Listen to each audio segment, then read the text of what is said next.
ಸವಿಜೇನಿನಂತೆ ಶ್ರುತಿ ಸೇರಿದಾಗ ಅದೇ ಆಶಾ ಗೀತೆ.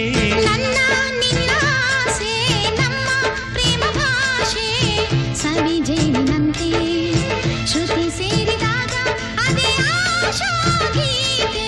ನನ್ನ ನಿನ್ನ ಆಸೆ ನಮ್ಮ ಪ್ರೇಮ ಭಾಷೆ ಸವಿಜೇನಿನಂತೆ.